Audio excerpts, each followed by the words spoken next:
रायबरेली वासियों का, रायबरेली के जनता जनार्दन का आभार प्रकट करता हूं, धन्यवाद देता हूं कि उन्होंने पांचों विधानसभाओं में जिस उत्साह के साथ भारतीय जनता पार्टी को मतदान किया है, रायबरेली के इतिहास में ऐसा दिन पहले नहीं आया।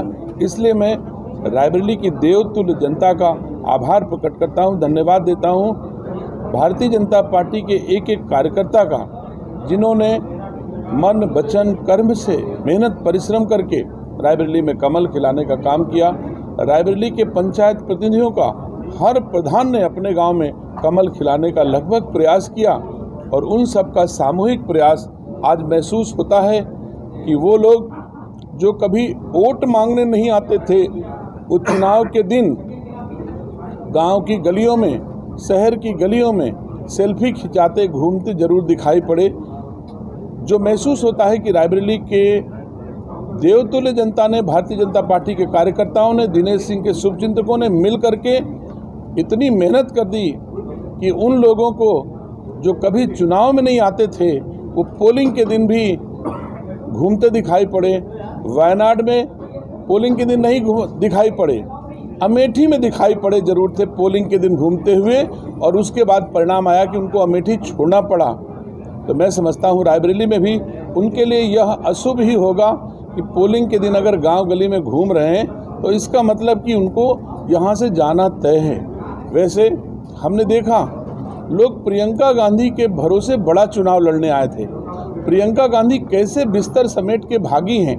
उन्होंने रायबरेली में रोड शो के लिए परमिशन लिया, पूरा कांग्रेस गांव गली में घूम रहा, किसी तरह प्रियंका गांधी का रोड शो करा दो। पैसा लेकर के यहाँ के श्रमिकों के घरों में गए कि आपको पैसा दूंगा, हजार रुपए एक आदमी को एक दिन के लिए दूंगा, लेकिन कोई प्रियंका गांधी के रोड शो में जाने को तैयार रायबरेली के लोग नहीं हुए। अंततः प्रियंका गांधी को अपना रोड शो करके, बिस्तर समेट करके और कुछ औपचारिकता करके रायबरेली को छोड़ देना ही उचित समझा। तो सोनिया गांधी ने रायबरेली को छोड़ा, प्रियंका गांधी ने रायबरेली को छोड़ा और 4 जून को राहुल गांधी भी छोड़ेंगे।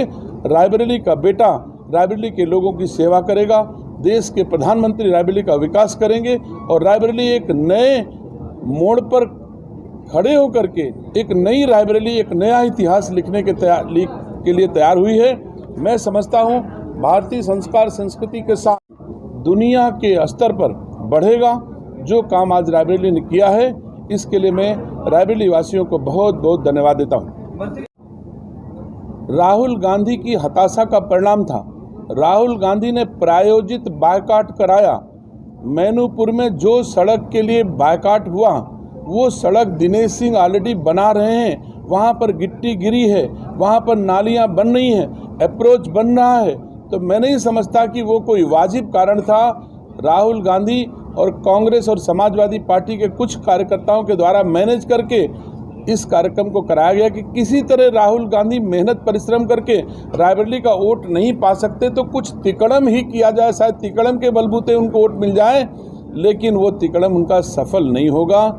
राहुल गांधी जी इतने बड़े नेता अपने को बताते हैं, इतनी छोटी हरकत की एक गांव में बायकॉट करा करके रायबरेली में मैसेज दे करके वोट लेना चाहते हैं। अरे दम है तो 53 साल में तुमने रायबरेली को क्या दिया, ये तो बता दो, इसके सारे वोट मांगो ना।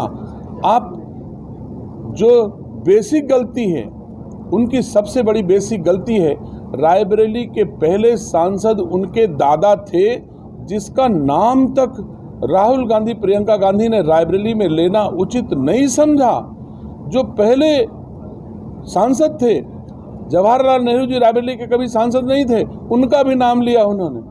इंदिरा गांधी जी का भी नाम लिया, सोनिया गांधी का नाम लिया, लेकिन बताओ रायबरेली के पहले सांसद, आज़ादी के बाद जो पहले सांसद हुए, फिरोज का नाम इन्होंने नहीं लिया।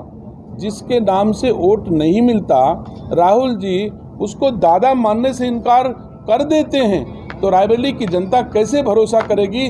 जब तुम अपने दादा के नहीं हो सकते तो रायबरेली के कैसे हो सकते हो? इसीलिए रायबरेली आपको वापस कर दे रही है।